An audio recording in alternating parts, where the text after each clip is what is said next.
It may be the most eye-catching development in printing since Gutenberg invented the printing press 600 years ago. A machine that can make copies of almost anything, but this time in 3D. It seems like science fiction, but 3D printing is already in use, building hearing aids, jewelry, even parts for NASA. Now, the technology is becoming available to anyone, meaning you can turn your garage into a small factory.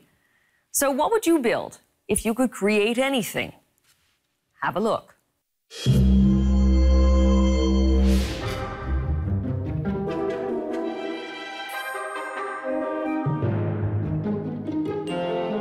What you're watching is an ear being printed.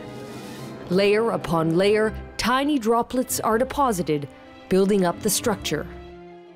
So this is someone's ear?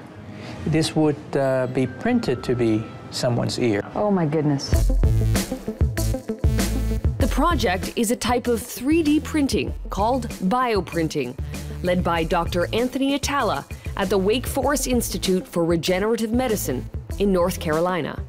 Same technology you have at your very own home, but instead of printing sheets of paper with ink, you're actually printing tissues with cells.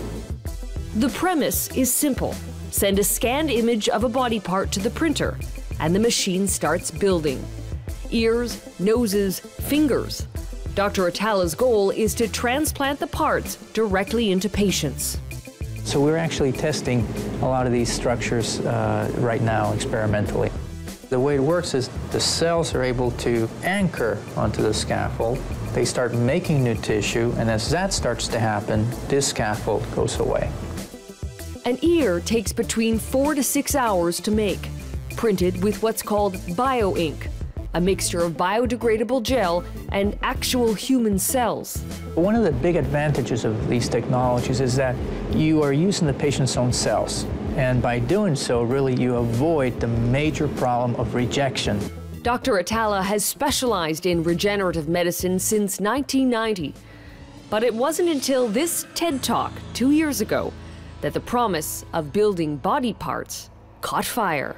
90% of the patients on the transplant list are actually waiting for a kidney. You can actually see the printer back here, and that's been printing this kidney structure that you see here. Here it is. You can actually see that kidney as it was printed earlier today.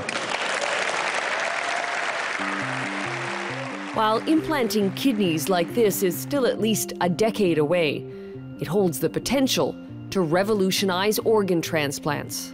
Well, up until just recently, the way that we made these tissues was to actually create them by hand, one by one. When you start thinking about getting these technologies to many patients and creating thousands of these organs at the same time, you need to automate the process, and that's where bioprinting comes in. Meaning you can make thousands of kidneys. You could make thousands of organs. You know, you just pick the organ you want to make, but then you allow the printer to do them over and over again. And is this a finger? This is actually a finger. Right now, Dr. Atala's bioprinting is in the preclinical phase. Simpler organs will be the first to reach patients, starting with skin. If this were in fact a wound, it would be dropping real skin cells over the wounded area. The skin printing project is being funded by the U.S. military with the hope of treating injured soldiers in as little as 5 years.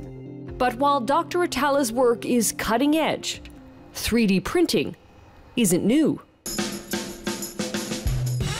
The technology has been around since the mid-'80s, mainly used for prototyping in industrial settings. Professor Hod Lipson from Cornell University says that's changing. It has reached a level of technological maturity that it is used beyond prototyping to actually make functional parts that are used in reality, and the aerospace industry is a good example.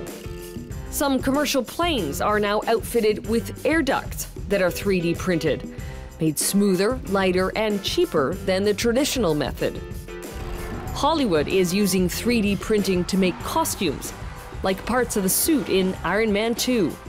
And a professor in California plans to 3D print a house. In every case, a digital blueprint is either sketched or scanned and then sent to a 3D printer. The printing itself can be done by extruding a liquid, usually plastic, drop by drop, or by using a laser to fuse resins and metals. What we have here is a sample of a titanium nose implant. Hod, who calls himself a 3D printing addict, has just co-authored a book on the subject that will be released next week. And the one thing he's betting will spur demand for the technology may surprise you. I think it will be food. I think food printing is to 3D printing what gaming was for computers. Already, students at his lab have printed chocolate, peanut butter, even cakes. Beyond food, there are few disciplines Hod thinks 3D printing won't touch. Printing an iPod, he says, isn't that far off. If you think about the evolution of humans, we like to distinguish ourselves from other animals by the ability to make tools. And 3D printers are perhaps the ultimate tool. But what happens to laws and regulations when you have a tool to print anything? Next on 16:9, shooting off 11 rounds on a gun with a printed part. Where there's a computer that could be a weapon.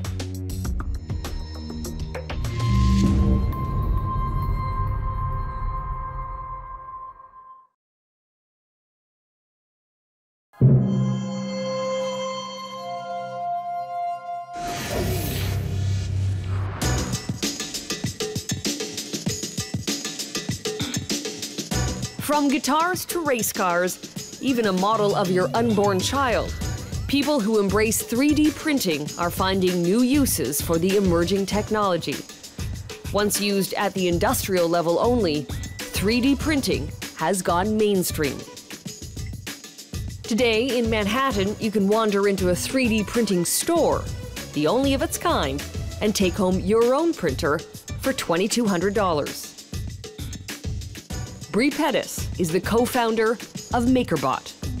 One of the reasons we opened a retail store is because 3D printing is still science fiction to a lot of people. The idea that you can have a machine and send it a digital design, a 3D model that's virtual, and it'll turn into something real, a physical model, it blows people's minds. From tools and toys to models and jewelry, MakerBot's printer allows anyone to design and create. We've put the design in here with the SD card. We press the big red M to get it jump to life. It heated up, and now it's drawing in plastic. To some, the printing is still rudimentary and nothing more than a novelty item. Bree sees it as a natural evolution. Back in 2008, you could download movies, you could download books, you could download music, but you couldn't download things. MakerBot's printer only works with plastic and can only print items smaller than a shoebox. Still, more than 15,000 have been sold. Our biggest customers are NASA, GE, and 7 out of the top 10 architecture firms in the US.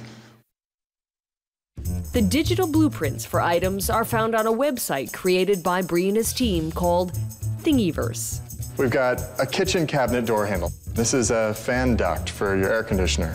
Over 30,000 items that can be downloaded for free. An iPhone case. And then this is a fun one. This is somebody needed carpet pin locks for their Toyota RAV4. It's been dubbed Walmart in your home. So we're all used to shopping, and when we want something, we think, okay, where am I going to go buy it? Instead of thinking, can I make that instead?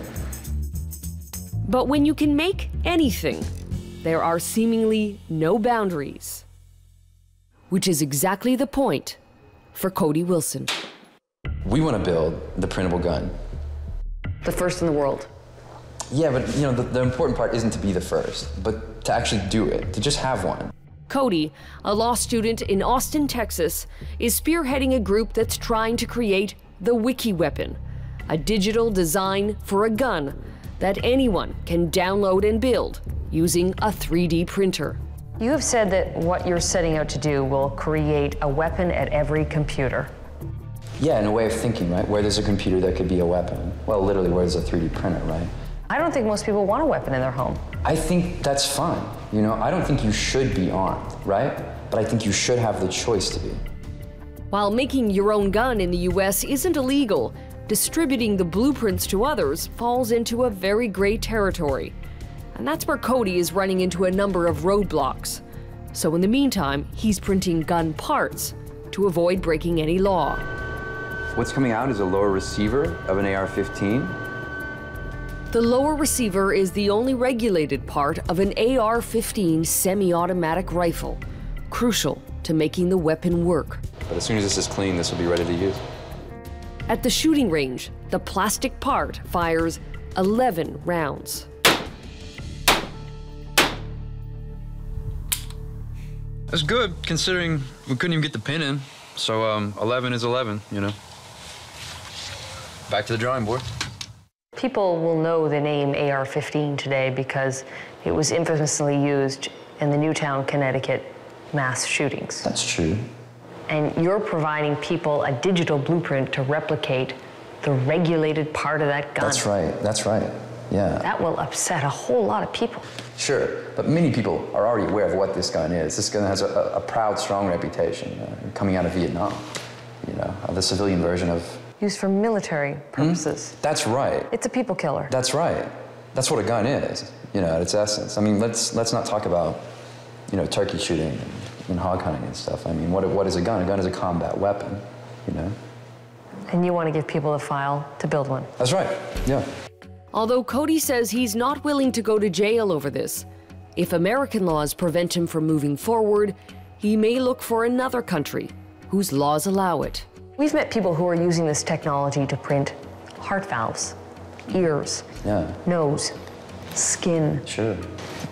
I'm sure there are people out there who could say, why do you have to print this gun when there are so many positive uses for this technology? For us, it's not we're not makers thinking, what's the best thing we can make? It's a political project. How do you achieve universal access to the firearm? So while 3D printing grows in a no man's land, a few rules or regulations, Professor Hod Lipson is weighing the implications. It's also important to anticipate the consequences of this technology for better and for worse. My goal, in many ways, is to say, look, you know, there isn't anything you're going to be able to do about this. Welcome to your printable future.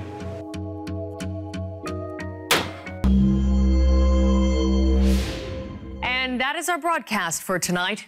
I'm Carolyn Jarvis. From all of us here at 16 by 9, thanks for watching and have a great weekend.